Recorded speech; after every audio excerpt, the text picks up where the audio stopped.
All right, we're here for the third and final game of the day. We've got CSJV from Quebec taking on LBA from London.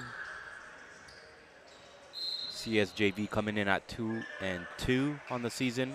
LBA 0-3, looking to get their first dub of the season. And we're off. Tip-off controlled by CSJV.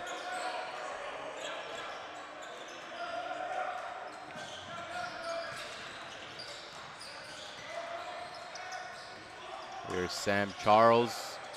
He's been having a pretty strong season for them.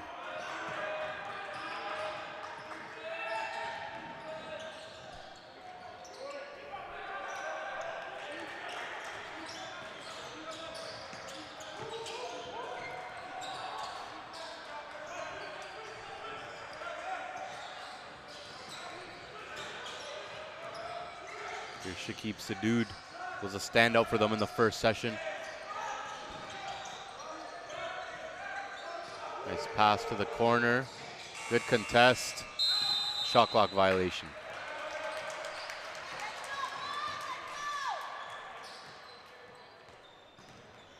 So I actually got a chance to see LBA a couple weekends ago at the grind session. They actually got a pretty big win against Royal Crown. So don't let the record deceive you, much better. Obviously now a little more fully loaded than last time. They've got Rocco Awad back. Didn't play last session, was out with an injury. But he's back in action now. Him and Terrence Booker, very strong backcourt. And there's Booker right now. Gets it to Randawa. Rocco in the corner, no good.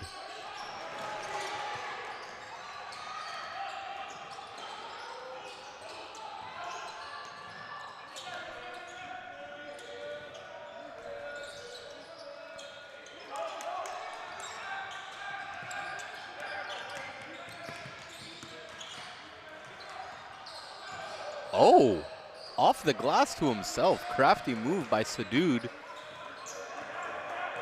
That's what you call being resourceful. And he's got great size and skill. Averaged about 17 and 9 in the first session. Gets on the board.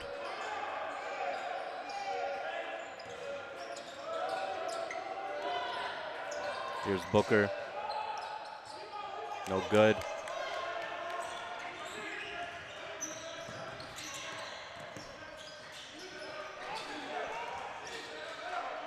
Here's Charles. Maxime Louis Jean. Sadoud lost the handle, and it'll go the other way. Good defense by Randawa.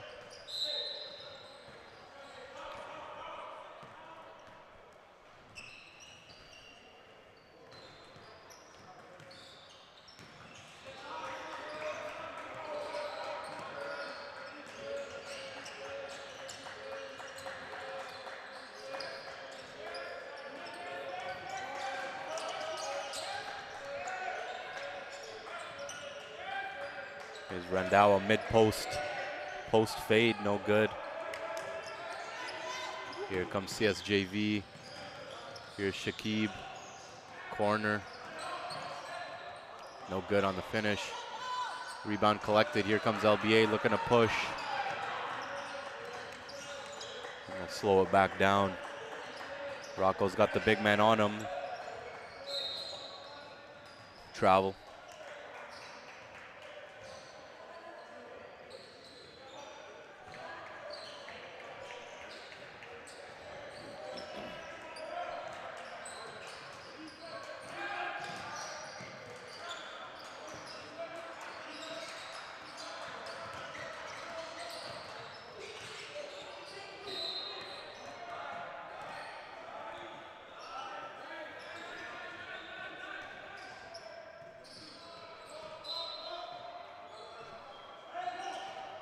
Here's Louis Jean with the outside shot.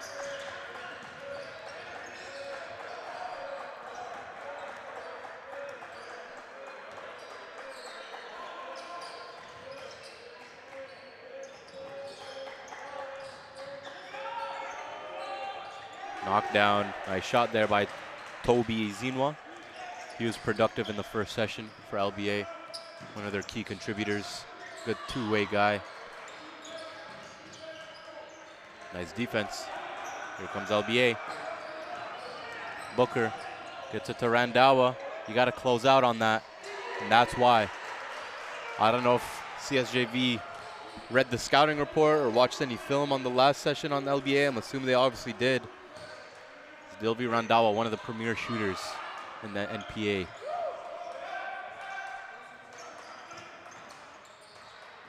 Good contest. Tough shot. Wow. Louis Jean with a couple of jump shots.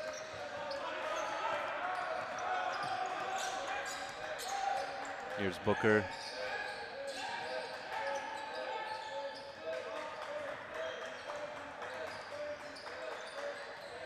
Bump. Foul.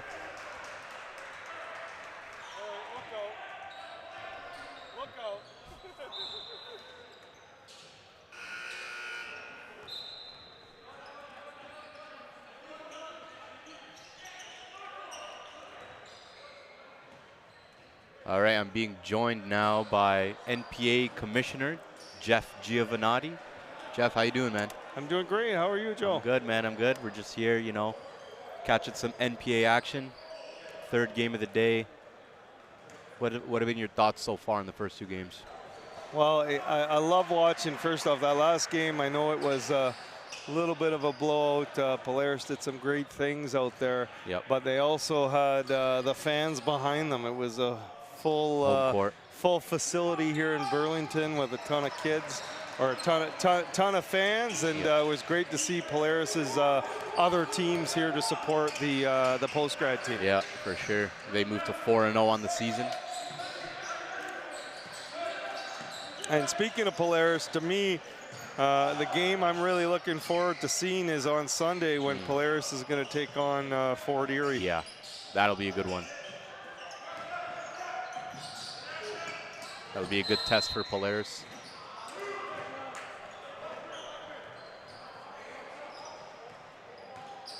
The CSJV's Sam Charles head to the line.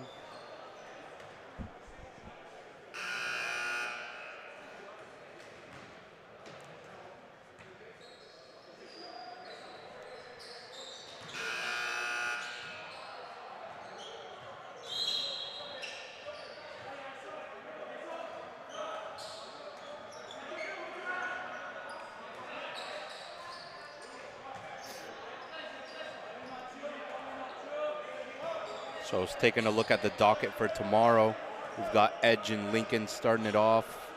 Then we got Fort Erie Red taking on CSJV. That should be a good test for CSJV. And then Fort Erie and Edge. And then obviously on Sunday we got 4 more games. So we got a full weekend here in Burlington. If you're in the area, come check it out. If not, feel free to enjoy the live stream on our YouTube. You know, the live stream's great if you can't make it out, but again, I'd encourage anybody that loves to see some high-level basketball. We've got, you know, some high-level Division I potential talent and even pros out on the floor right now. It's always great to see them at their infancy, at that, that young age where they're developing. Exactly. It's the next generation, right? You've actually been involved in the Canadian basketball space for quite some time now, right? Yeah, I'm a basketball junkie for sure. Yep.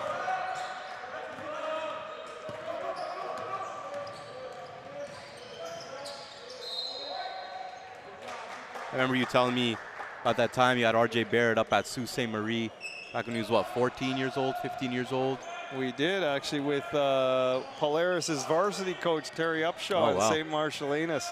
And what a coming out party it was for RJ, where he ended up hitting a game-winning shot in the championship, and you know, the rest is history. Yeah. People in the Sault Ste. Marie got an opportunity to see a future pro, and it was a tremendous weekend of basketball. Yeah, I remember seeing that footage. Yeah, NPH covering the footage. Yeah, of course. You know, they're in gyms everywhere. That's true. Now we're just trying to keep it going here in the NPA.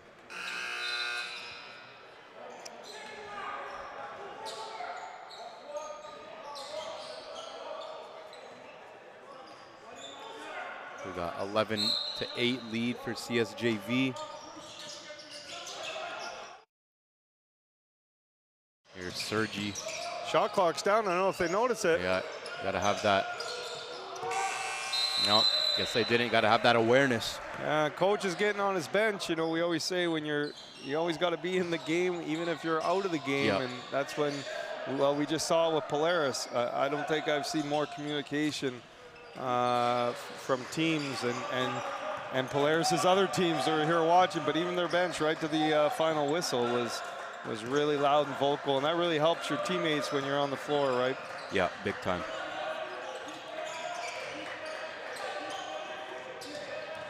There's Toby inside, gets it in. LBA really trying to establish some inside presence early.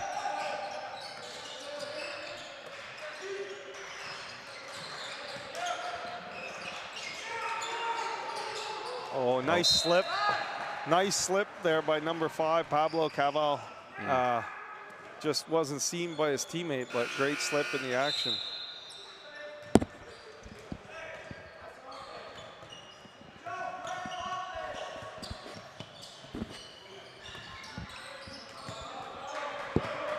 There's Rockaway Wad for LBA.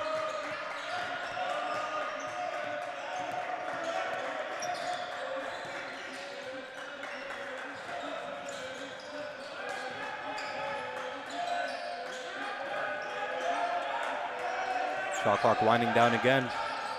Gets a shot up. Tough shot by Rocco. In the face of the bigger defender, too. Those are the ones you look at Coach Angelo and he's shaking his head before the shot, and then after that he's saying his prayers. Yeah. Thanks for cashing in on that one, because that was a tough 3 made. Yeah. Here's Sadoud. Hits the 3. Shakib Sadoud, 6'9" forward. Oh. Trying to get it on the defensive end, too. Yeah, yeah. Very intriguing. Got good length, skill, he's graceful. Played on the Algerian U18 team. He actually just came over to Quebec 2 months ago, if that. So, obviously, you know, you're a French-speaking prospect. It makes that decision to come to Canada a lot easier. You can go to Quebec, the transition's a lot more seamless as opposed to him going to the States, and that's pretty much what the coach told me. That's a big reason why he came over. No, absolutely, especially for these young kids. You don't need to layer so many changes at once. It's opportunity.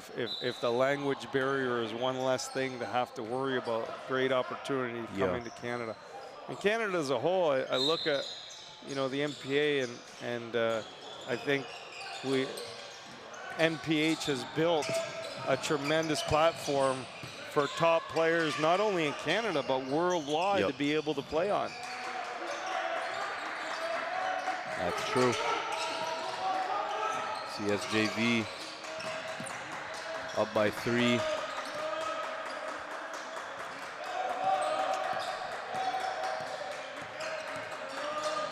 There's Randawa, top of the key. Oh, good rejection there. There's Sadoud bringing it up. It's a Sergi. Baseline drive, reverse, no good. A little out of control. LBA controls it, foul. Final couple minutes in the first quarter. It's been a tight one so far. And I think we're going to see more of the same all the way through. I think both teams are going to kind of spar with each other throughout. It might be the team that has the ball in their hand in the last possession that actually comes out of this one alive. Yeah, it's a game of runs.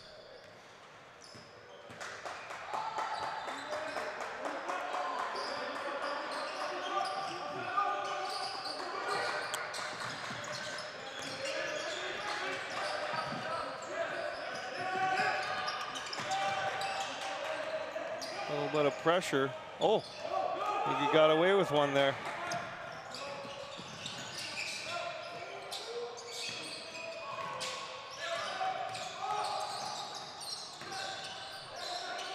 Oh, they're going to call a jump. Yep. Possession arrow says going the other way, so good D by LBA.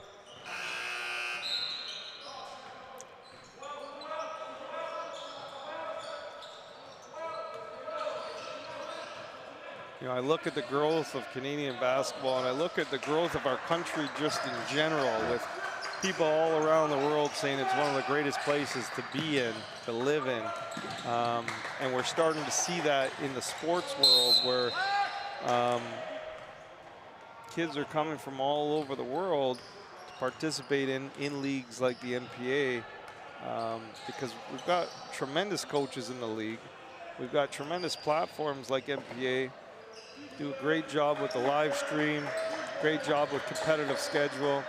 And I think just the living conditions are second to none, you know, in terms of safety, in terms of everything. So Yeah. I think we're going to see more and more influx into the country, which is going to go against kind of the historic way of our kids maybe being exported out to the U.S. Yeah. You know, great opportunity for them to stay home, stay around their families, and still get the same end result. Definitely. I mean, opportunity is all that matters, I think. And we've seen it happen with guys.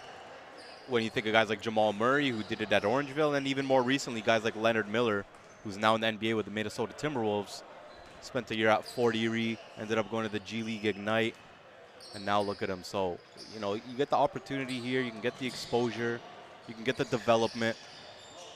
You know, at the end of the day, I think the most important thing for prospects is opportunity. Yeah, yeah, absolutely. I agree.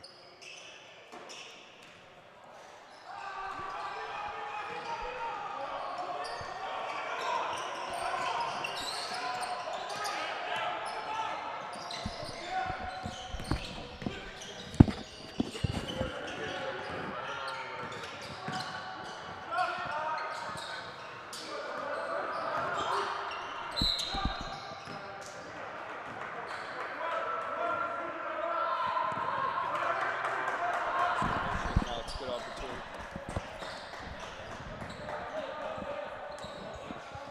Yeah, to kind of touch on your piece about foreign prospects coming over, there's been a bunch. We're seeing one in this game, Shakib Sadoud, who came from Algeria. The game before for Polaris Prep, they got Bruno Verderte, who came from Spain. For 40-year, you got Jihad El Khatib, who came from the Middle East. So these are players who are well established. Either they played in the FIBA circuit on their national teams, and now they're kind of getting a chance to test their skills and see how they stack up against some North American guys.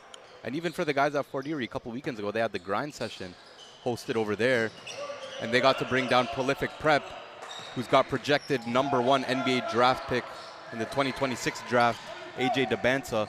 So great opportunity for our guys, whether they're in Canada or we're bringing guys over from overseas, just kind of see how they stack up against world-class talent. Especially with the growth here, there's just a lot more infrastructure. So that'll do it for the first quarter. It's been a tightly contested one. Going to take a break and come back for the second.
All right, we're back here for the second quarter.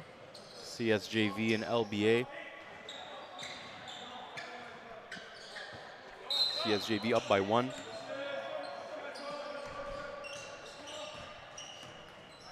LBA looking to get their first dub of the season.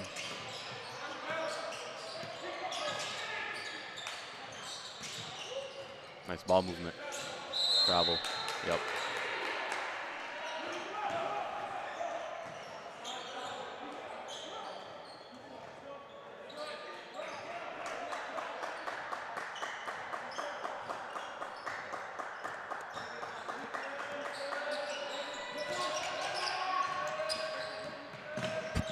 There's Booker, lead guard for LBA.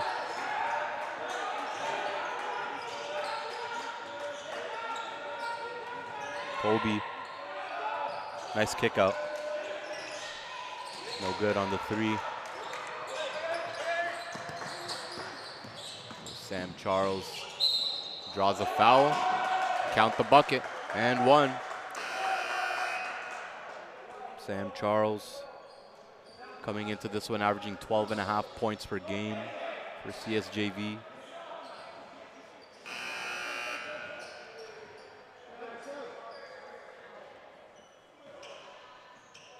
Nice inside out move for him, gets to the hoop, goes through the contact, and 1.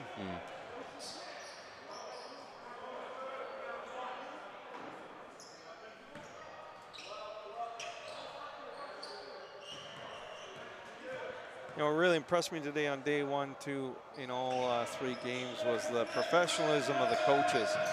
You know, sometimes you get into events in basketball and it's heated environment, and sometimes coaches kind of lose sight of their primary focus, which is to coach their kids and strategize and help them be successful and get caught on calls and that. And you could tell all three games, coaches were really focused on the players and the execution and the feedback, and, and again, that's where I say the NPA is a great platform for exposure, but also the quality of coaching we have in the league is you know, the experience and the mindset is great for these kids. They're getting a great opportunity. Yeah, that's a great point. You could really see it on the teams as they execute. Like, just the style of play has been good. It's been good basketball.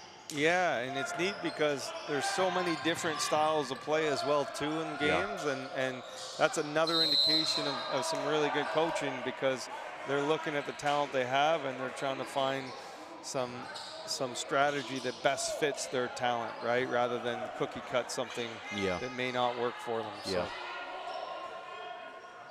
as you can see with both these teams here, because they're kind of, you know, jawing at each other back and forth to try to get a lead, but using some good action to try to gain advantages for good looks. There's one right now.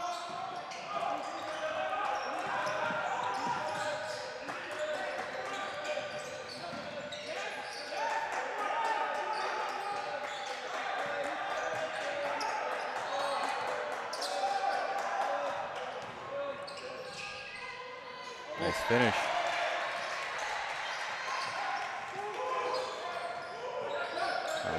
Finlay Chow White for LBA.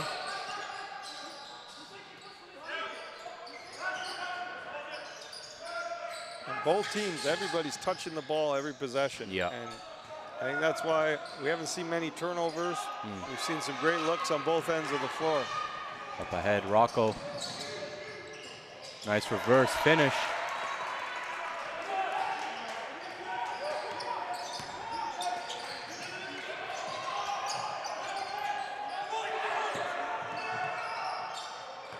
Tie game. Oh.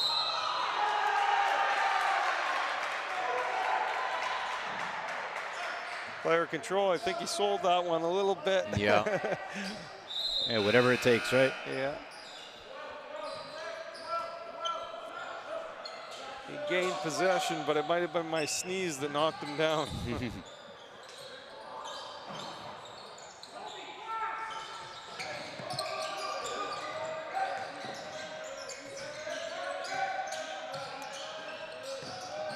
I got to get over. Oh.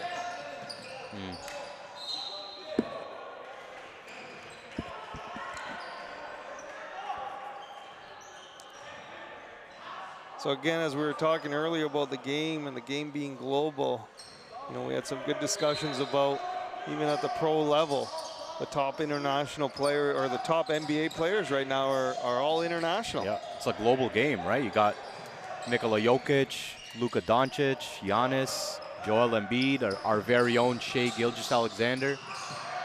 So it just goes to show it's a global game. And there's it. Oh, Toby Zinwa cocks it back.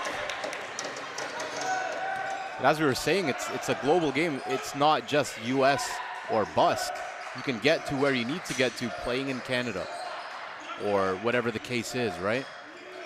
Yeah, and I think you alluded to it earlier. It's about finding your best fit. And like you said, it's not just USA or bust. It's like, we're a great fit. And for others, it may not be. Yeah. You know, maybe they need more development rather than more exposure. And it's finding that right balance, not getting caught in the stars or the limelight, and really seeing where's the best environment for you to get better. Yeah. And you don't want to just go down to the States to play just to say you're playing prep in the U.S. when you're 11th or 12th guy on the bench and you're not getting any burn. Could have stayed at home, had an opportunity to ball out with a coach that's known you for a while and a coach that actually cares about your development, right? Like if these coaches have known you for a while, you've been with them for a few years, they're going to have your best interest in mind. And again, that's all that matters as a prospect. Unless you're the top 1% and you're RJ Barrett going to Montverde, but regardless, a guy like RJ Barrett was going to get to the NBA regardless. So you could even make that argument. He could have had the same result staying in Canada. And you know what? It would have been interesting if it could turn back the hands of time, because from knowing a little bit on the inside, that was the plan, was to keep a lot of those kids into Canada. St. Marcellinus was at the time that potential basketball factory. And things just didn't work out, and it's unfortunate because it's always of what could have been the start of. Yeah. And again, Coach Terry Upshaw, who's affiliated with the Polaris program, was a guy that had a lot of those players involved at the time that have you know, done tremendously well at the pro level. Yeah.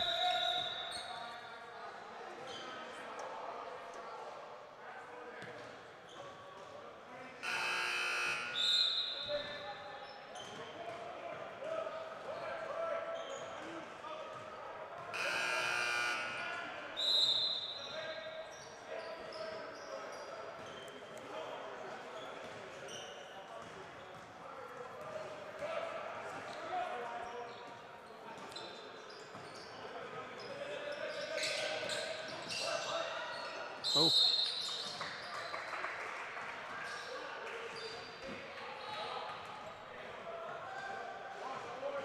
Two-point game, nearing the halfway mark in the second quarter. Low scoring. It's been a bit of a grind-out game as opposed to the first two games, a little more high-octane offenses. I like this. A little more defensive focus, like an early 2000s NBA game. Detroit Pistons.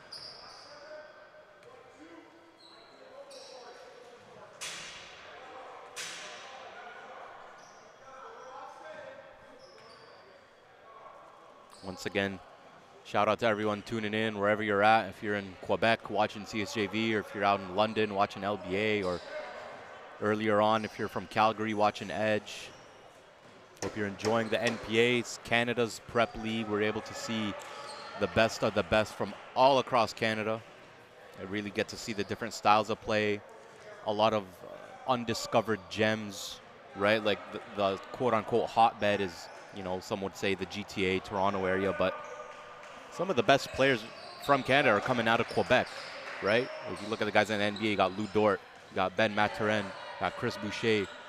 It's not always the hotbeds. And even the guys in Ontario, you guys got guys like Jamal Murray, Shaden Sharp coming from the Kitchener-Waterloo, London area. So it's a lot of diversity in where these prospects are coming from. That's why I love the NPA and the national component of it. Oh, I agree with you fully. I think Ontario and Quebec have been known as being those provincial powerhouses at the national level. But I think the opportunity that the NPA provides to allow teams like Edge to come and compete and teams like CSJV to come and compete more frequently only helps raise the bar for our country. Yeah. And iron sharpens iron. The more times you're in the gym competing against, high-level talent, the better you're going to get. For sure. Nice pass. Rocco Awad with the cleanup. He's been active, man. You can really tell his impact, and they were missing him in the first session when they didn't have him.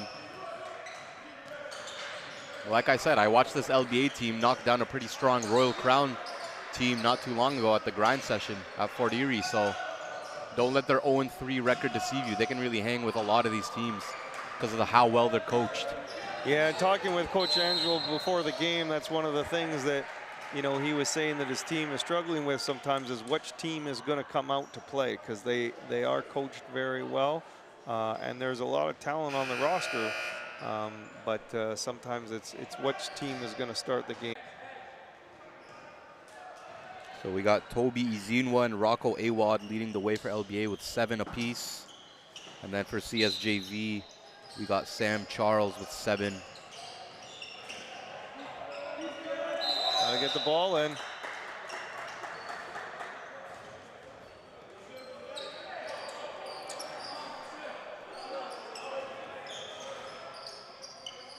Coach Angelo a little frustrated on the sideline. That's a coach's pet peeve when he can't get the ball in 5 seconds. And I don't know what it is, but kids become allergic to the ball. They tend to run away from it in the last couple seconds. Yeah, I'm sure you've seen that. Yeah. Oh. Nice finish. Yeah, through some contact too. CSJV showing some pressure again. Yeah. But, nice finish. Terrence Booker, man. And the pressure didn't bug Terrence. He just went downhill to the rim. He's good, man. He's coming into the session averaging just over 20 points per game. He's been an absolute stud for them from British Columbia. 2024 point guard. And a lefty, too. Yep, lefty. Very crafty, very smart. He sees plays before they develop. He's able to score. I think youth sport coaches should be all over him. They need a point guard. Now we're getting a little up and down here. Yeah. We haven't seen this yet. Now the game's opening up in transition. Final minutes. LBA's stretched the lead to 5, which might be the biggest lead of the game so far.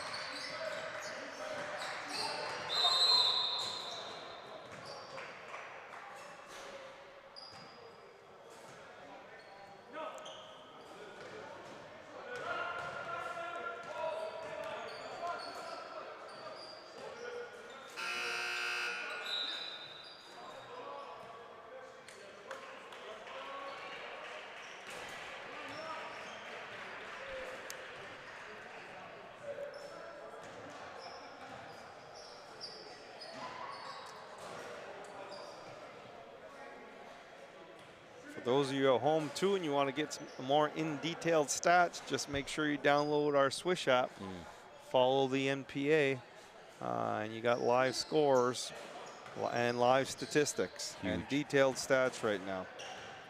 So valuable for teams, for players, and even for us as we're calling these games. We're able to say who are the high man for each team, what's the scoring looking like, everything from field goal percentage to shot charts, assists, points, steals, blocks, all that.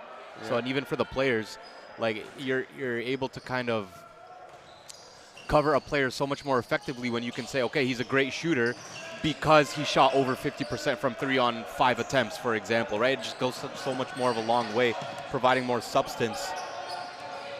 Absolutely. You take out the subjectiveness and the discretion, and we always say men lie, women lie, but the numbers don't lie. Yep. And some good energy coming from LBA right now. Yep. As they try to extend this lead. LBA, again, speaking of stats, 4 for 7 from 3, shooting 57% from the perimeter. That's good. Whereas CSJV, they got 10 threes up already, but they're only converted on 3 of them. So now even the coaches could use that as a learning point at the halftime. They can look at that, see what's working, what's not. So it's huge. Got a quick timeout break. We're going to return for the final moments of the first half.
All right, we're back here for the final bit of the first half.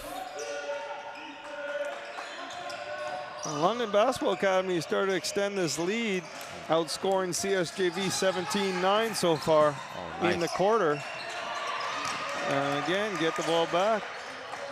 Oh, nice steal. Yeah, pocket pick going the other way.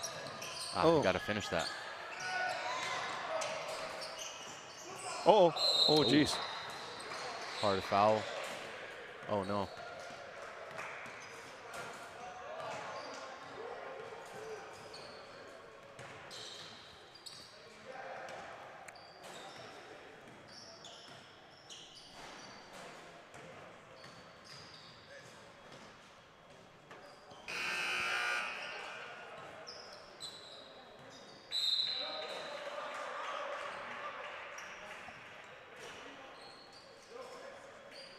Got a 7-point lead for LBA, 2:55.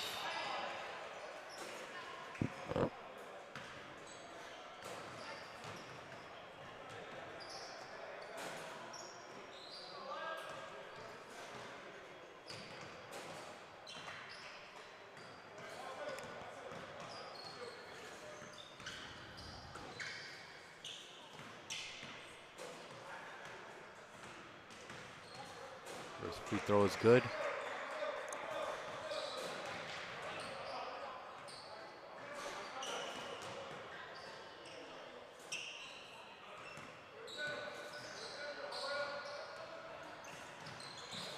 Both free throws good.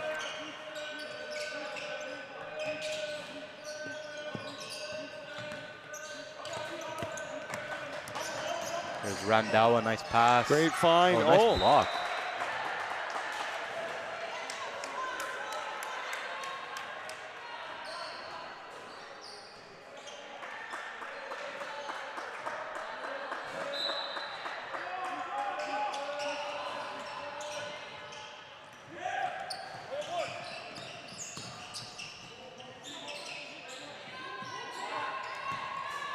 Look out. CSJV getting to the rim. They're just not converting. Good hustle. Yeah, bodies on the floor. Ooh. Charge. Tough call there. Again, it's Black Friday sales. That's 2 charges that we've seen that really I'm not sure if there was the contact necessary to make that call. Yeah, if only we had a replay center. Yeah. Go to them. Tough, though. I got to give the officials credit. I think they've done a great job today in all 3 games. Those discretionary calls aren't easy on the fly. Of course, yeah. Here comes pressure again. And you know what? Even though they didn't get a steal, shot clock's down to 10. I think mission accomplished for CSJV. LBA trying to get in their offense. 3 on the shot clock. It's going to be a rush. And it's not even going to be a shot attempt. Here comes CSJV. Oh, great hands.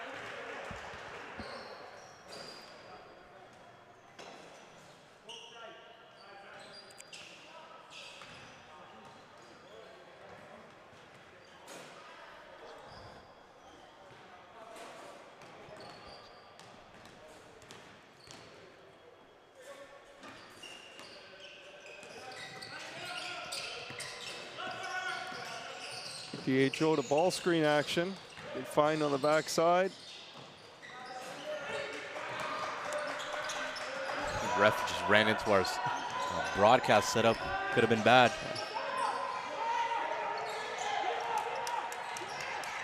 Oh.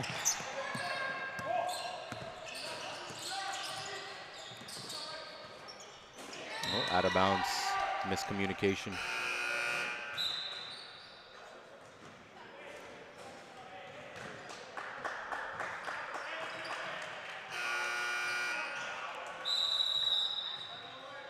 Timeout called, CSJV. Yep, quick timeout break.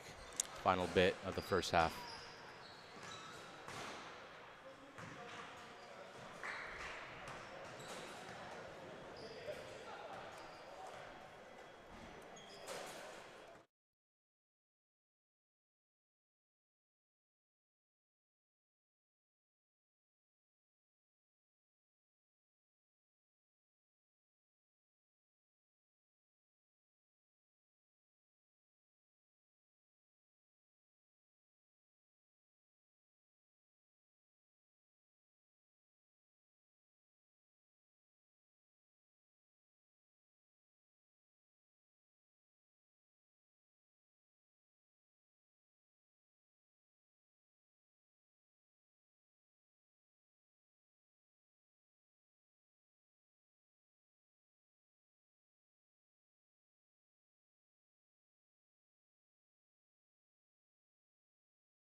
All right, we're back for the final bit of the first half. Oh, and again, CSJV putting a little bit of pressure on again, coming with a timeout, and it works.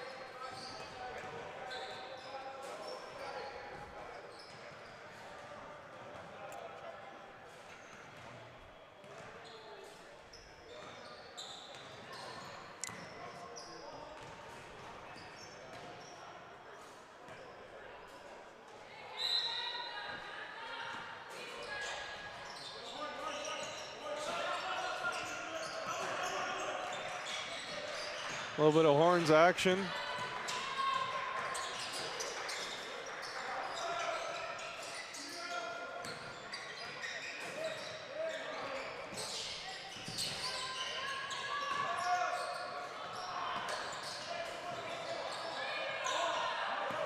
CSJV active on the offensive glass. 3 possessions. Probably trying to be happy to convert on one of them. Shot clock down. Good defense. Play on, and yet another possession for CSJV. Coach Angelo right there, not happy about that, throwing in some subs.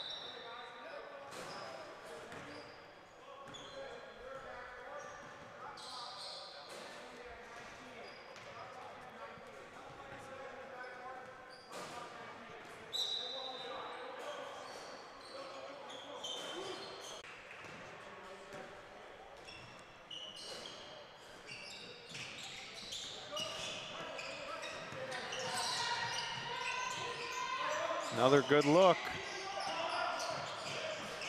And again, I think that's the 4th offensive rebound in a row, and they do convert now. Yep. 3-point game, 1 possession game.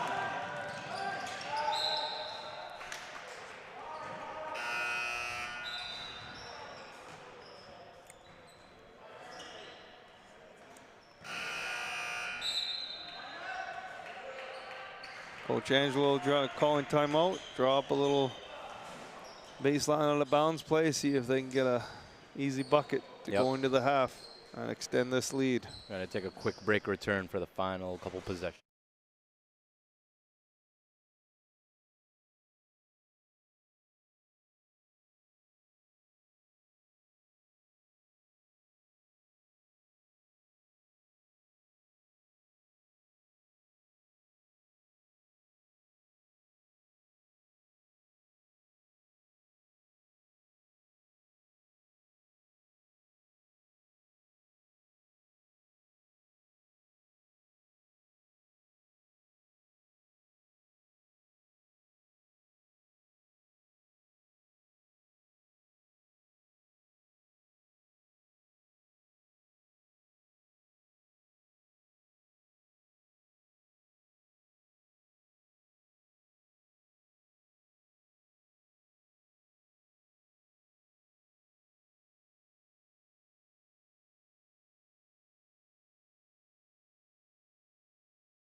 All right, final couple possessions of the first half. LBA with the rock. They lead by 3. No good on the jumper. One goes the other way. CSJV can potentially tie it or cut it to 1 heading into the half.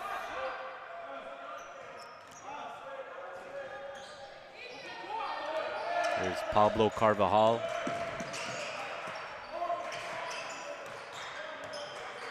There's Sam Charles. He's got 9 first half points.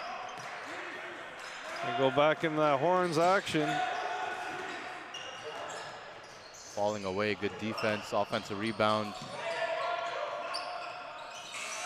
He got it off, and he got it. Wow, right at the shot clock buzzer. And that ends the half. Yeah.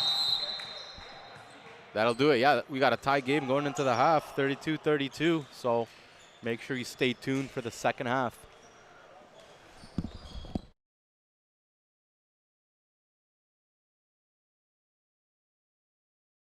Blueprint is a multi-layered platform designed to provide maximum exposure and growth opportunities for Canadian basketball at all levels, starting with grade 5 students all the way to the NBA. The foundation of the Blueprint begins with our strategic partners, the Playground Global, who provide world-class basketball facility access for Canadian basketball programming nationwide. The NPH Showcase League is an introduction to our ecosystem, an exposure platform for club programs all across Canada to experience a competitive, developmental, and positive environment. All year round, this league reaches the players, coaches, parents, and the Canadian basketball community at large. This provides a great opportunity for sponsors to tap into a rapidly growing market and demographic within the high volume of foot traffic. The NPH Showcase Camp is our identification platform, focusing on finding the hidden basketball talent Canada has to offer and guiding them to that next level. As a camper, you will have the opportunity to enter the NPH National Rankings, where player profiles are created, acting as an online resume. This database is directly connected to a network of over 150 prep and post-secondary programs.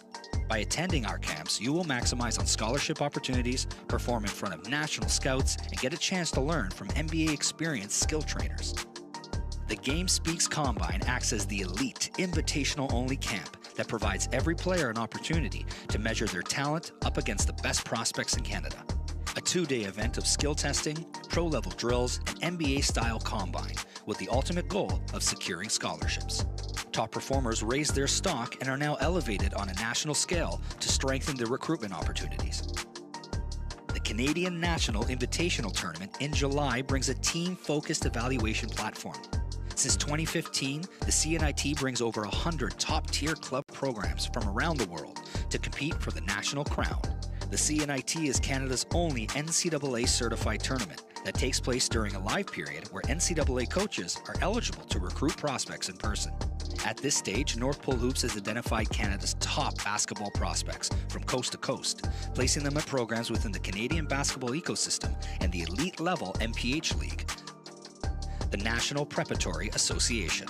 Founded in 2016, this league is at the top of our internal programming and quickly emerging as a global destination for the world's elite basketball prospects.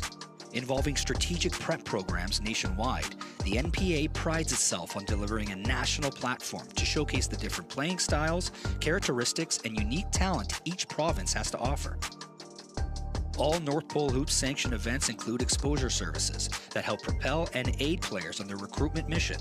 From individual player mixtapes that showcase the unique characteristics of that athlete, to our mentorship program, which helps families navigate within the basketball landscape and connect players to prep and post-secondary coaches. Using the intel gathered after identifying the top prospects within our ecosystem, NPH provides a bridge in the form of a scouting service for post-secondary programs looking to recruit. Since 2011, North America's top universities rely on NPH's highly experienced national and regional scouts for intel on prospects on and off the court. Outside of America, Canada is the #1 producer of talent in the world, with over 20 Canadians in the NBA. NPH CEO Tarek Sabate is exploring the global market and building relationships to offer the NPH scouting service to professional basketball teams and leagues worldwide. Finally, utilizing the NPH exposure arm, comprised of digital marketing and live broadcasting, NPH acts as its own media and marketing partner for all of our entities below. With over 75,000 subscribers between Instagram, Twitter, and YouTube, NPH is able to reach and influence over 15 million accounts on an annual basis, conveying the message of Canadian basketball and providing a direct platform for our strategic partners to excel in this industry. Climb the ladder to the next level by joining the North Pole Hoops family and enter the Blueprint.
The North Pole Hoops Blueprint is a multi-layered platform designed to provide maximum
All right, we're back at the playground in Burlington, second half action. London Basketball Academy versus CSJV out of Montreal, and very excited to have on the mic right now Coach Terry Upshaw. Terry, welcome. Thanks, Jeff. Thanks for having me here. It's been a especially pretty good day here with tons of athletes getting up down the floor. The game before, I saw the tail end of it, and the Polaris post-grad team played pretty well, and now we have CSJV versus London, and lots of great action in the first half. Yeah, and I'm really looking forward to. I've already marked my calendar for that Polaris post-grad Fort Erie game on Sunday. Yeah, it should be interesting. You know, Fort Erie with all their top talent coming in, international. It's got guys from Lebanon. You got guys from all over Canada. I know they're down a few players due to injury, but you know, his top 9 or 10 are probably top 9 or 10 in the country, and the Polaris post-grad team have tremendous talent too, and they're both very, very well coached. So it should be a tremendous game. But back to this one. This has been exciting. It's been an up and down, and let's see what happens here in the second half. Yeah, battling back and forth. LBA, I think, had the biggest lead of the game at about 5, but CSJV tied it up before the half ended. Yeah, CSJV has been running a really nice horns action and getting some really good open lanes and attacking to the cup. I really like their spacing and their big boy. Yeah, we were talking about number 10 earlier. Intriguing player, can hit it from the outside and just finished at the rim. And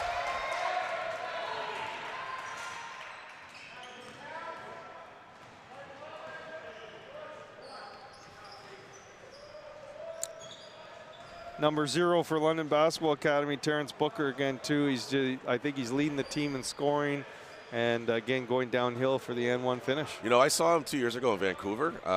Always heads-up player, really, really good passer, really understands spacing and where to be on the floor, and has done a nice job keeping London together on the offensive end and really setting the tone defensively and getting after people.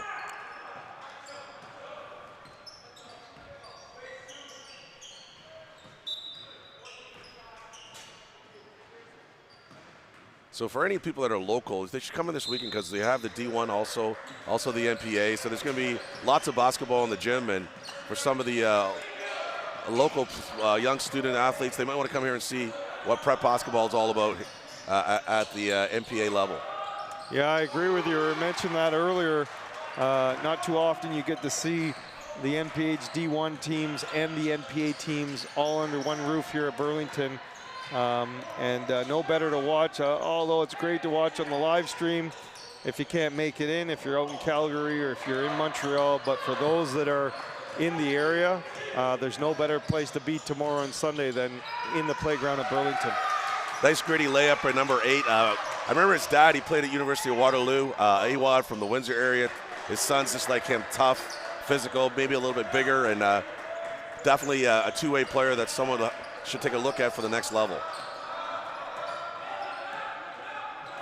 Oh, a nice steal there. It's a back and forth event here. Lohan Leisure puts it in for 2.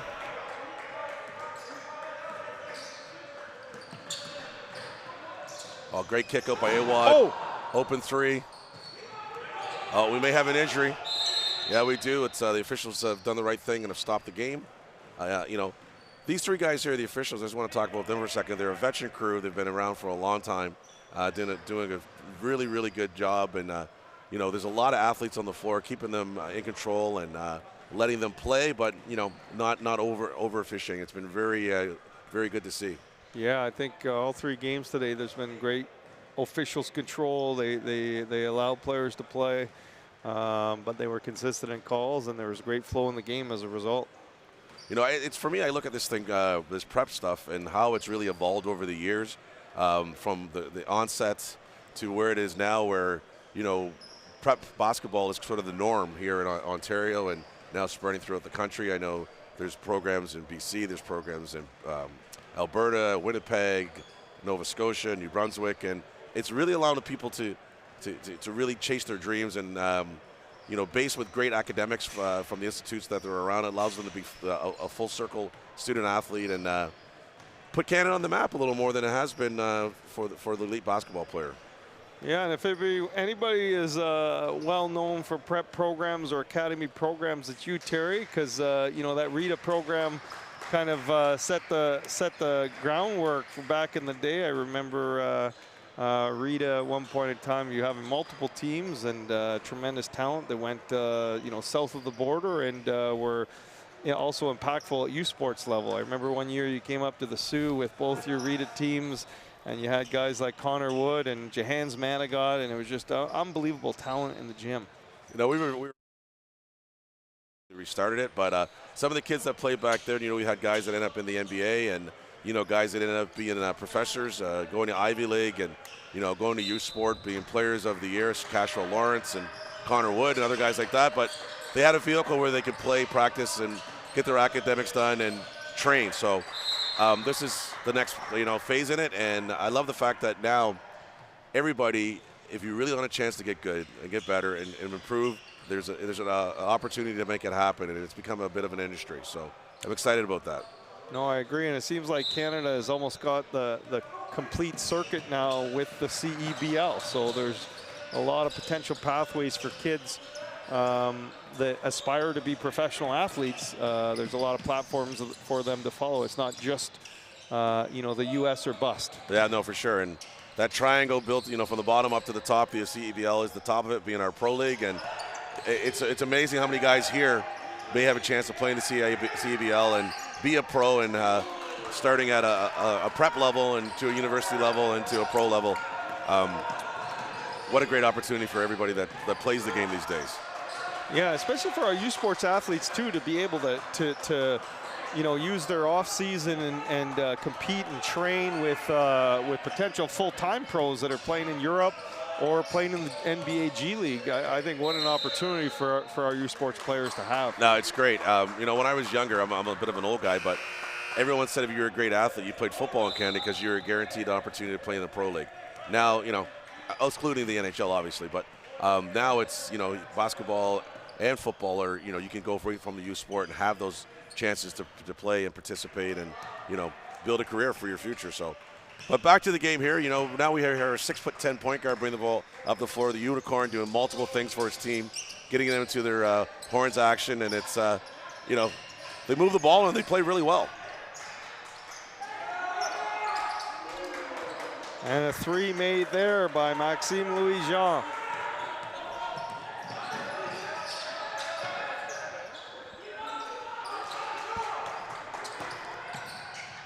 Great pass. Oh, 14, I believe he's from Mississauga. Bit of a power forward / forward, another guy at a U Sport level. Coaches definitely should be looking at fifth-year player. Can do it all, can play multiple positions. And that's another thing, Jeff, I think we really need to touch upon is the fact that during this school year for Division I, for U Sport, now with these leagues and the platforms and the video and the YouTube, now they can, you know, see players live, at least in great competition, and it's not just a mixtape. And it must help all these programs from all levels to really evaluate guys and, you know, seek the next best player for their school. Yeah, and especially here in the NPA, we try our best to have all the data, and we use the Swish app to collect as much data from the game as we can, which even gives a better blueprint of, you know, what the performance level is of kids on the floor and what it is against, you know, top talent. There's almost a finish at the rim. Well, these guys are getting after it right now, coast to coast, moving the ball, drive, kick, swing. Oh, a little bit low, but no, you're right. We have a dad with my team. I coach one of the Polaris teams here. I coach the younger team, and he's on the Swish app all the time, and he sends me, you know, different Excel spreadsheets about, you know, touches and, you know, if we reverse it this many times and what our percentages are like when we will pass the ball once and shoot her 3 or 4 times, and it, you know, allows everybody to really get a part of this. And, you know, analytics is power. So the Swish app, you know, parents watch it, coaches watch it. Use it. It just enhances everything. And, you know, one of my favorite lines as a kid: men lie, women lie, but numbers don't. So follow those numbers. No, absolutely, and it just allows you to dive so much deeper into whether it's the complete game to see what, you know, where you're successful or not, or even for the individual player, you know, where are they successful in what situations, who's guarding them. Like you really break the level down to almost a PhD level. Yeah, that's something I would never have got as a PhD, but I understand what you're saying for sure. You know, well, I love the fact that now, like, CJ looks like they're picking up their full court pressure, trying to change the pace of the game. LBA was having a lot of success in the quarter court, moving the ball and being consistent, but the boys from Quebec are like, you know, let's speed this up and see if they can play at our pace. And the game's changing a little bit here. Yeah, it happened in the first half to end the half. They put a little pressure on, and CSJV was down 5 or so with a few minutes left, and they were able to tie it. And now, oh, nice extra pass. Oh, gonna finish. Well, right there, great ball movement, right? You know, you make the first pass, you make the second pass. Unfortunately, we didn't finish it, but it just shows the evolution of basketball players. 10 years ago, that kid probably would have went 1-on-4. But now the ball's being moved because they're training, and they get those reps every day, and they got, you know, great apps to support you like Swish, and now you can see, and the kids can get in the film room, and people learn different ways, and this is a very exciting day.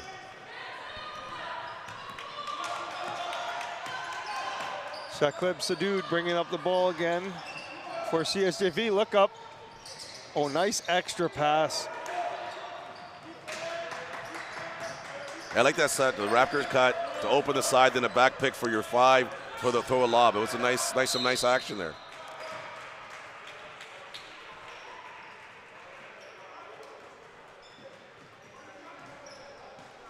You know, if you haven't never been to the playground, it's a neat spot to come and check here on Century Drive in Burlington. There's multiple courts. You know, there's things going on all the time.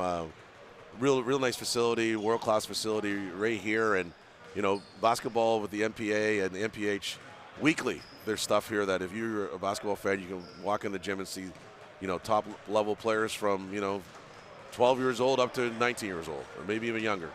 Yeah, I agree. There's something about, and I've been to a few of the playgrounds as of you, but it's something about the playground Burlington. There's just this main feature court that just still feels like a great setting for high-level basketball. And tomorrow we're going to see it on both FIBA courts with the NPA and the NPH Division I. And what's really neat about the NPH Division I is the champion and finalist of that league will get to play in the NPA championship. Oh, that's so awesome. Almost like a play-in similar to the NBA. Well, that's perfect. That's perfect. So, you know, I'll let my guys know so we can get to that final and hopefully win it so we can play against some of these teams. Yeah, exactly. We wanted to, when we were talking about the league, we were really talking about how can we not have a Tier 1 and Tier 2. Sure. Because it really limits, when you have tiers, it really limits, you know, even from a coach probably standpoint of development and recruiting players, right? Everybody wants to play in the top leagues. So our thoughts were, hey, play in the D1, and when you're the best team in D1, hey, come play with the big boys in the NPA. And on the flip side, for those in the NPA, you know, there's a lot of people ready to bite at your ankles because they want to be in that top spot. No, for sure. And it's a high school situation, so, you know, every year you lose a third, if not half your team. Yeah. So, you know, you could be a great team in everyone's 5th year and, you know, have a bunch of great 11s, and then 2 years later, you're the great team, but it you know. It goes in cycles. It goes in cycles, and that's why the strong programs, not just the strong teams, survive. Yes. You know, like LBA has been around forever. It's been a strong program. Yeah, LBA, very interesting. I remember watching them last year at a Royal Crown event, and they go through and beat Orangeville and then Royal Crown the next night, and nobody had them probably on the docket to win the championship in that tournament. And they just go beat 2 big powerhouses back to back. You know, that's what's great about prep basketball in Canada. We're seeing competitive games every night. We have some of the big boy teams, but you know, the parity across Canada and the talent is really, the gap is closed. There's a lot of tremendous programs in our country. Yeah, I think we're popping a break here on the timeout, so we'll come back after that. Thank you. Good job.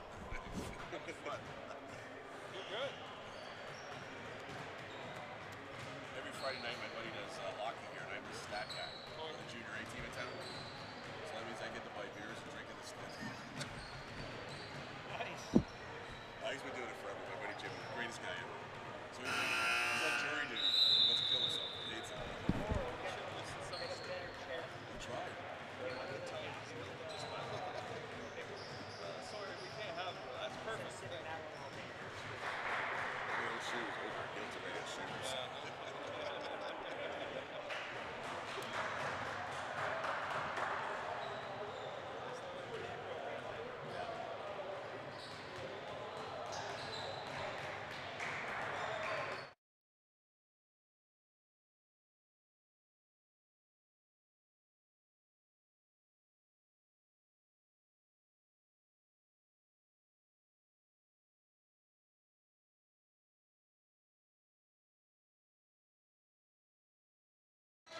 And we're back.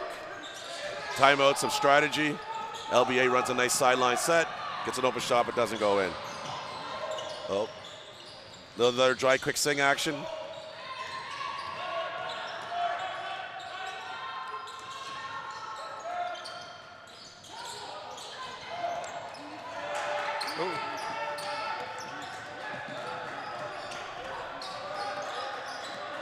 Terrence Booker again looking to run the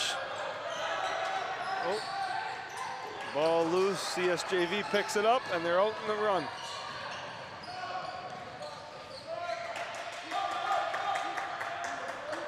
Yeah, I don't believe that LBA wants to really run up and down the floor. I think they want to be a little more controlled and run sets. You know, they will run when they can, where I believe, you know, CSJV wants to live in the transition game. That's where they look the most comfortable. Yeah, defend, rebound, run, eh? That's. But I agree with you. I think LBA wants to control the tempo, and I'm not sure if it's going to be in their best interest to get up and down the floor with CSJV for the rest of this game. Well, you know, what I like about it too, like you got a young coach. I don't know the coach from LCB. We got a young coach here, fairly young, and then you got a guy like Coach Ange, who's been around forever. You know, sent multiple players Division I, youth sport, and still gives back to the game where, you know, he could be sitting on the beach somewhere taking it easy, but the love and the passion, he just wants to give it to the next generation. And you know, a great basketball family. His son is at Michigan State on staff now, so you know, there's multiple generations coming from London that. From the LBA family that will continue being great in this game. No, I agree, and you know, as much as there's you know, some great coaching development at LBA, I think one of the things that if I would have to send my son to is have Angelo as a really a role model and a leader for these young men growing up, because he is truly a character guy. And the kids are getting more than just basketball skill development; they're getting life development for being a, you know, a contributing member of society and a contributing, positive, caring citizen. No, for sure. No, for sure. He's definitely a role model and a standard people should look to be. But here we are in transition. London's getting up and down the floor a little bit. Great decision for the kick. And count it.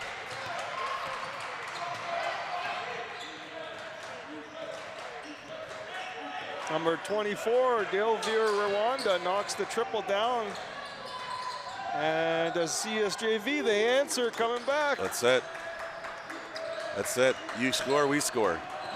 Oh, good blind trap. Oh, again, CSJ is just trying to speed them up, trying to get the LBA's guards to put their head down and dribble through. And, you know, old school Kentucky trap from behind, probably more Arkansas, the 40 minutes of hell back in the day. There's a different look every single time defensively. But now we're going to break again here on a timeout. We'll catch you afterwards.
CSJV CSJV's pressure helped them extend the lead now, up 54-46 against LBA. Yeah, they're going to live in the pressure a little. Well, that's one you don't see often, the carry, but it was a good call. He did put his hand underneath. You know, some of the parents in the stands aren't very happy about it, but, you know, it's the reason I ref football. It's a lot easier. Basketball officiating's tough. No. Football's easy. You're 30, 40 feet away, and the guy with the white hat makes all the decisions. But Yeah. You know. A lot of discretionary calls in basketball for sure. yeah, Which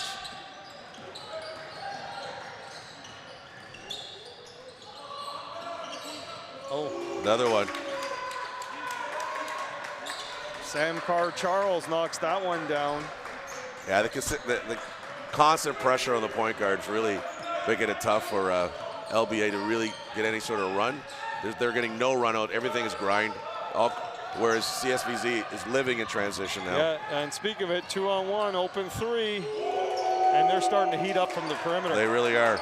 And now back to the full court pressure. It feels like there's 7 guys in white and 2 in white. What do we got? We got a charge. Great way to give it your body. Way to step in. You know, that's the toughest call in basketball. The bang bang, you know, block charge call. But I thought he was correct on that. Yeah, and CSJV, we talked about them going into the half. They were 3 for 10 from 3, 30%. Well, they've changed that now, 11 out of 23, 48%. So, you know, 18% increase in this third quarter. Hey, when you run a lot of layups, that helps. Yeah. For sure. So, and I think right now CSG has got a little deeper into their bench too, and maybe some of their guys coming off are a little fresher. They've played more bodies than London, and I think London's maybe getting a little fatigued, and the constant, you know, pickup and pressure is really starting to take its toll. Here they go again. Yeah, another double, another turnover.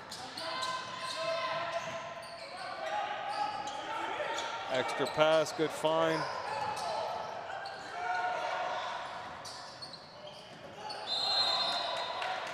Black ball. Good take to the cup, just couldn't finish. But great spacing, and with spacing, there's lots of holes, and now the driving lanes are getting wider and wider. So, you know, you might see LBA switch it up, go to a little bit of a zone to slow down CSG sooner or later, because man-to-man right now, they seem to have found what they need to do. There's again. They got to get over half. That's question. Oh, it's close, but he makes it over. But now they're in scramble. Quick shot. Great take. The kid from BC's tough, you know. He's not scared, and, you know, sometimes the knock is you come from outside the province and, you know, you settle for shots. But, you know, this young gentleman is showing that he's tough and he's ready to take contact. And what I love about him is he looks to get fouled on drives. He doesn't run away. He's not like trying to sidestep. He's like, okay, you're going to foul me? Foul me. I'm going to make my free throws. Yeah, he showed that tonight. He's already got 2 and 1s at the rim, finishing hard at the cup. And he's a lefty. And he's a lefty. Yeah, it's a whole different game plan when you got those guys at the PG. Push him, instead of pushing him left, you got to push him right, which is, you know, strange for most teams. Goes 1 of 2.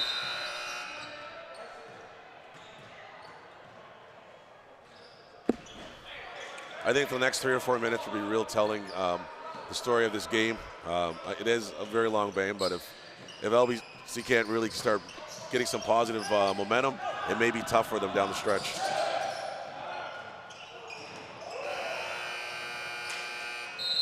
Absolutely. Going into the fourth quarter, CSJV 60, LBA 46. We'll be back.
back in action, fourth quarter action on the final game of the evening, day one of the NPA session 2.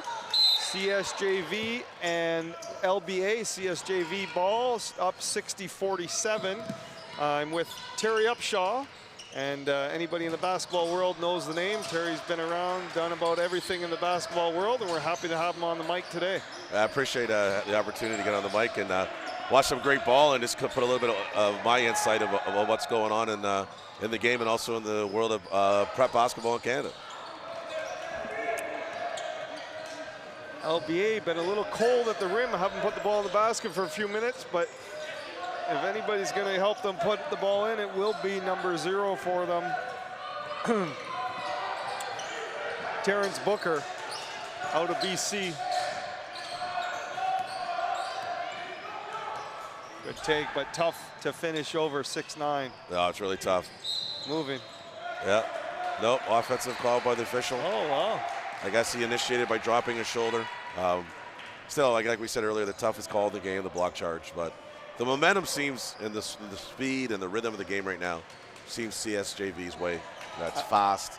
They're, defensively, LBA's taking 22, 23 seconds to get a shot, where the other team's scoring, getting the rim until 12 seconds, 14 seconds, and then just churning up the defense.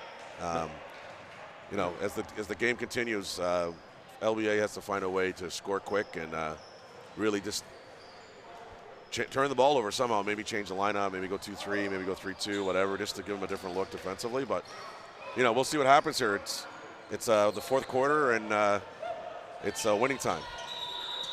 Yeah, we were talking about that earlier because I felt that both teams in the first quarter kind of just drawing back and forth at each other in the quarter court, and CSJV has really changed tempo coming out of the half. Extended the lead in the third quarter with a big 28-15 quarter. Now going into the fourth and trying to continue to do the same. Well, that's the best part about this. It's style of play. Everybody has a different style of play, and who can you put your will? Is your will more stronger than the other team's will? And do you make them play your way, or do you control the game as far as controlling the pace and how the game's played? And more than anything, that's why teams win. It's not because they're more talented. It's who controls the game and who gets the other team to play the way they want you to play, right? Absolutely. So, a little half court 1-2-2. Are we trapping or are we just dumbing it? Yeah, a little dummy back to a big 3-2 zone. But again, as you said, shot clock already down to 14 and not really much offense started.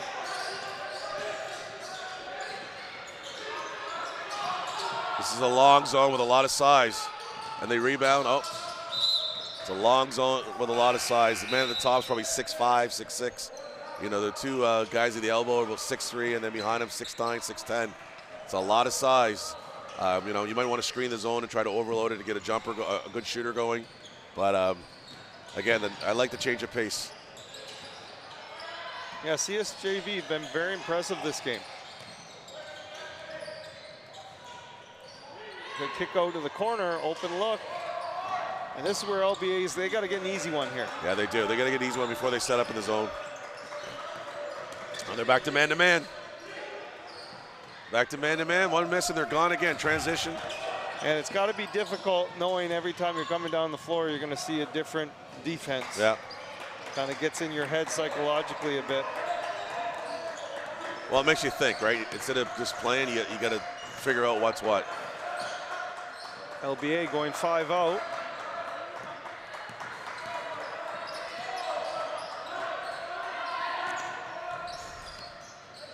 Nice touch. Yep, and they're gone again in transition. All right, we're getting a set. Let's see what they're running here. See kind of action. Looking to go inside of the mismatch. Little inside mismatch foul. They're really basic in it, but they have great spacing. 3-side was wide. We got a mismatch in the post. He doesn't try to bounce past it, and he throws it high, so the only man in the gym can get it is him. It's a foul, now he's on the line. They're well coached. They're well coached. I agree, and expect something coming out of this, out of these free throws on the defensive end. The best part about the NPA and the NPH Division I, it allows multiple teams to be seen, and you'll get all, like I said, all these different styles of play. But more importantly, it allows top level basketball to be played, and so that people don't have to drive 6, 7, 8, 9, 10 hours to be part of it, you know? No, I agree.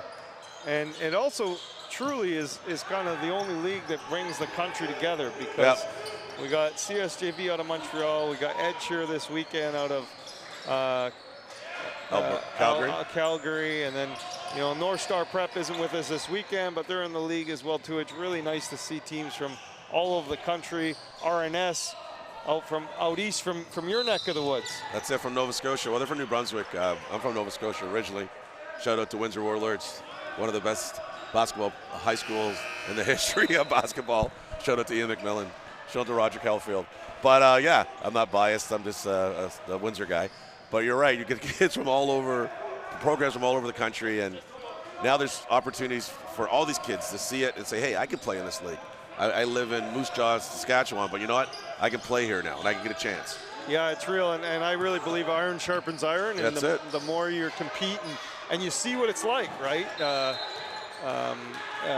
better the development, and the higher the expectations are back in Moose Jaw or back wherever the kid is, because they realize how high the bar is, but they also see that it's attainable. The opportunity is there.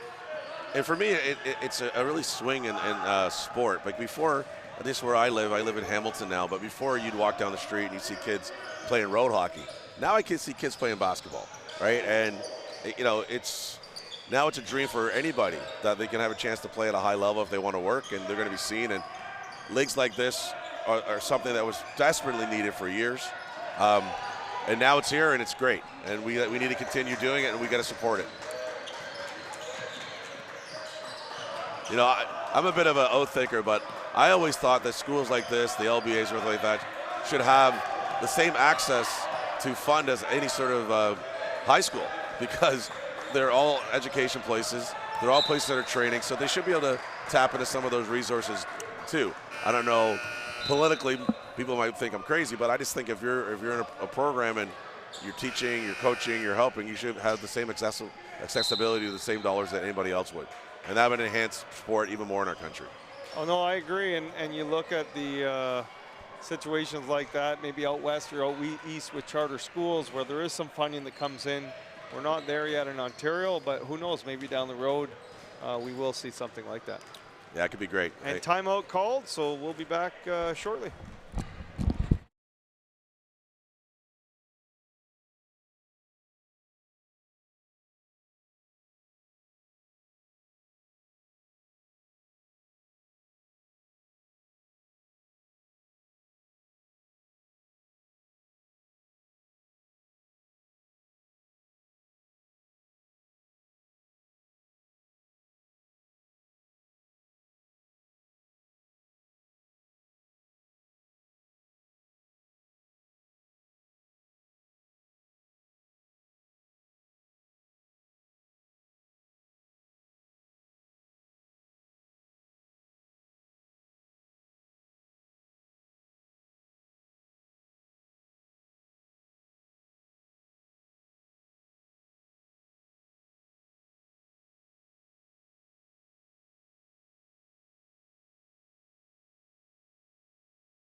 Back in action here, fourth quarter action at the playground in Burlington.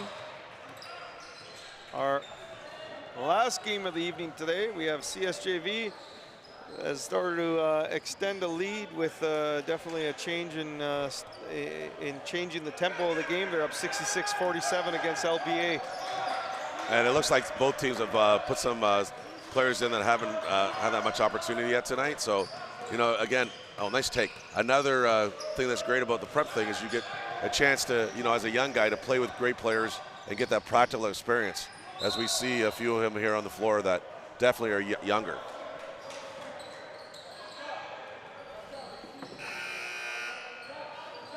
Yeah, and really, I think the prep league, you know, there are those that might frown on the prep leagues and think back to traditional high schools. And I think, you know, for these kids that have high expectations, whether it's to be a professional in the sport, whether it's to get a scholarship, play south of the border, play youth sports, you really do need that environment that encompasses the development.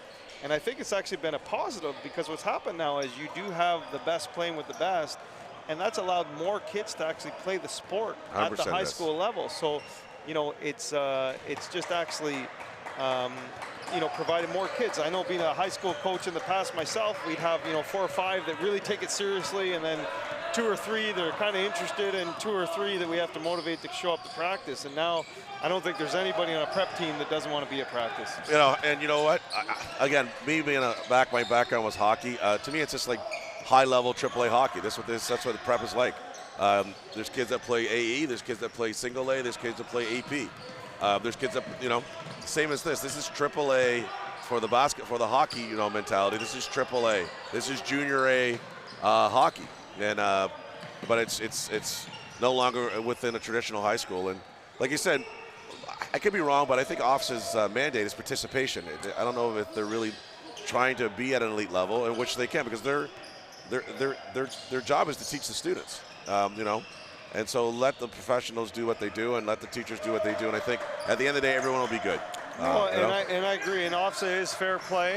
And I think what happened with OFSA is because at one point in time, it was the only platform for basketball in general, high level, rec, whatever. So we kind of had everybody under one umbrella. And in turn, OFSA became that high level. And I don't think that is something they want. They really want to push the fair play, the equity, which is still happening in the prep in terms of the equitable piece.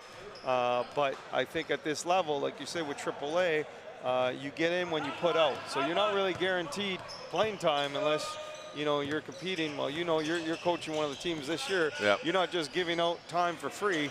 These kids got to earn it, and they got to earn it in the gym, because it is more of a you know, it's a high-level environment. There are high stakes on the line. Sure, there are, for sure. And you know, at the end of the day, you're going to get what you put into it, right? I'm one of those, I guess, a little different guys. I try to play every kid every game, but I've played against many teams that don't, at every level, at the high school level, but at the prep level, you see it quite a bit. But I play all my guys. But, you know, I'm going to say I'm a little different than most people, because I see the long part of it. But, you know, back to this one here, I just think that the way that CSJV has been playing, they've definitely had their style of play, their speed, their pace, the entire game. And LBA will come back and fight and battle, just like they did there, getting on the ground and not giving up. But the CSJV guys just seem to have been just a little faster, a little quicker the majority of the night. And probably because of the length of their bench and the number of players that they had fortunate to put on the floor, the stamina, you know, and the endurance has affected LBA also. Yeah, and CSJV has come out strong this quarter. They're on a 10-2 run, and they've extended the lead 70-49. You know, it's, for me, I look at this, like over the Christmas break, is there anything with the league, or is it start up again the next sessions in the new year? So right now, there isn't anything scheduled for the NPA over the Christmas break. It start up in the new year. However, I'm hearing rumblings there may be something on the horizon, so I guess it's one of those wait and find out from the powers that be. Okay. You know, I just know Christmas time is a great time just to, I remember back in the day when when I would go down to Toronto and see the Christmas showcase at Jarvis and those events, and you couldn't get in the building. It was so packed, and you know, I love that. And one of the events I really truly miss was the early bird at Henry Carr. I love that tournament. My team's we're never fortunate enough to get past the semifinals in those events, but they were just fantastic, a fantastic tournament. And you know, we need guys like Paul Myhill back in this game, because he was great for the sport, and his program at Henry Carr was one of the best I've ever seen in my life. So, you know, hopefully we see it again. And the big flush. The delivery by 15. A young guy getting up and getting after it. And CSJV is just really like, they've gotten real comfortable now. They're feeling good. They got good energy, good flow. And they're having fun out there now, Terry. They are. They're having fun. Finishing at the rim. Everyone's yelling and screaming. First big to seal all day long. Doesn't finish it, but old school basketball. Run first big, trail 4, swing it, play, little horns action. And they're living in the 1-2-1-1 three-quarter court. It looks like a 1-3-1, really. But the guy in the middle kind of floating. Let's see kind of traps are out of it. Got to move the ball against this pressure, though. Oh. And this has been the story of LBA. One quick shot and done, coming down the floor, not really getting anything easy. And then on the other end, two guys playing hard there. Yeah, two guys playing hard. But you're right. The quick shot is, and the miss, and then the run out. It's, you know, if you could have a game plan for CSJV, it would have been that exactly.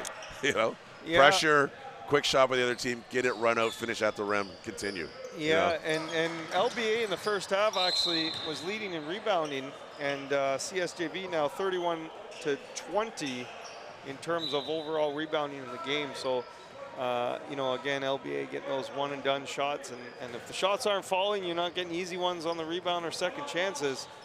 They've been easy runouts for CSJV. Yeah, the best part, too, is that both these guys will get multiple games this weekend, so, you know, London can go home and regroup and come back and, you know, win a game on their next time through. Yeah, LBA will be back on Sunday when they face Fort Erie Red, coached by Coach Charles. Tremendous team he has this year, so LBA will be in for they definitely have to bring their A game against that team. Yeah, no, for sure. Coach Charles' team could be top 10 in North America. They have, you know, I think they had 3 or 4 guys committed last week to Division I schools. Yes. And then the guys that are on the bench, I think there's 3 Team Canada guys and 2 kids from the Lebanese national team that literally the one boy, you know, his dad is a living legend. One of the only Lebanese players ever to be drafted in the NBA out of Lebanon, Alpha T. So, you got, you know, they're pretty good, and I'm looking forward to watching that game. Hopefully, you get to call it with you, Jeff, and it could be a lot of fun. It will be, and a nice hezzy finish by Finley Chow White for LBA. Now we're back down the floor. CSJV has the ball. 3-point shot short. Here comes LBA, and these are the easy buckets they need right here. That's a great pass there, good look. A nice kick out. And LBA keeping the possession alive. Shot clock down to 4. Woo. And it's Chow White again for nice take. 2 at the cup. LBA's got some guys. They got some guys for sure, and they play really tough, and they're smart.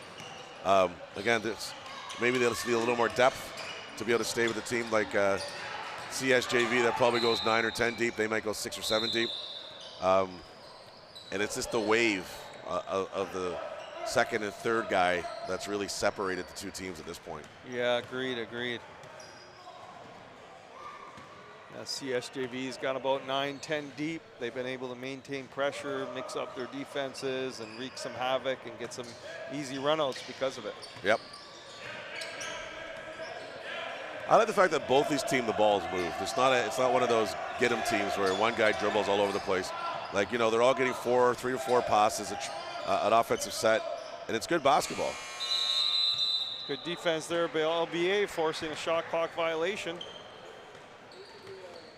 Jeff, I'm just looking at number 23 shoes here. They're pretty fancy shoes. I don't know if you ever played in a pair like them back in the day when you were at Western.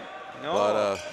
But you were the straight Chuck Taylors, or what did you wear back in those days? Back then, we were sponsored by Adidas, so we wore the triple stripes there. Nice. At the court of UWO, which actually I was in London yesterday, visiting another London legend, Tony Marcatulio. There you go, Tony, one of the best. My favorite backcourts in the world, Tony Marcatulio and Danny Deep. Those 2 guys could play at Laurier. They were super tough, and then Tony went down to Memorial for Teachers College and led the country in scoring. And has been a staple in the London basketball community, and been the head coach of Fanshawe for many years, and just Class A guy and one heck of a fisherman. He is one heck of a fisherman. He actually takes some time, comes north to the Sioux to do that.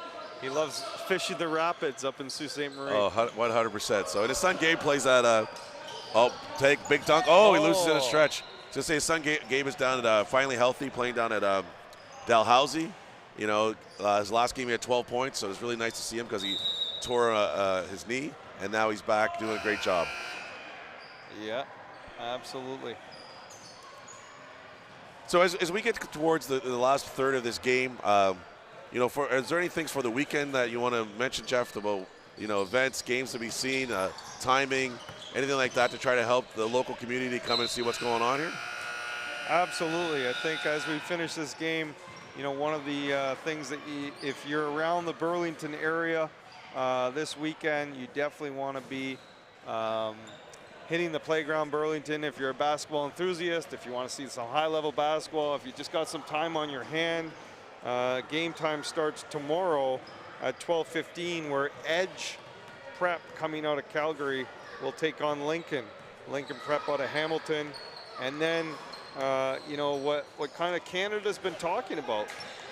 Two Fort Erie teams with a lot of talent, like you said, a lot of scholarship offers, which have now been accepted. You're going to see Fort Erie playing CSJV, so it will be a great up and down game. That's Coach Charles's Fort Erie team.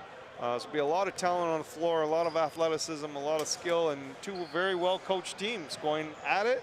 And then capping the night off, Edge will then have to match up against the other Fort Erie team. They'll be seeing Fort Erie, Coach Steve over there coaching that group of, again, another tremendous group of talent. Yeah, they're done a great job down there. I love watching Charles's team. I've known Charles for a long time, and he was one of the premier fullbacks in high school football out of Alliston, Banting, and his teams play like him. Tough, hard-nosed, clean, fair, but give a full effort. Well, that's it. It looks like we have a final. And the last thing I was just going to say in terms of games is we also have some NPH Division I going on here tomorrow, and will be some great games. If you have some time to come here, you get 2 bangs for your buck over at the playground here. We're going to see your team, Polaris, take on CSJV out of Thetford, out of Quebec. Kitchener Impact will be here taking on Williams Academy. V3 Prep takes on CSJV as well too. And then you'll be playing Polaris as well, or you'll be playing Kitchener Impact later on in the day. And V3 will be capping off the night against William Academy. So some great basketball on both FIBA courts here tomorrow to come in and kind of get a basketball overload, so to speak. Sit here in the middle like we are, look to your right, see some NPA, look to your left, and see some NPH Division I. So I'm going to pull back an old theme that I haven't heard from a long time, but game speaks, and game speak will speak tomorrow. Talk to you guys soon. It was a pleasure, Terry. Take care. Take care.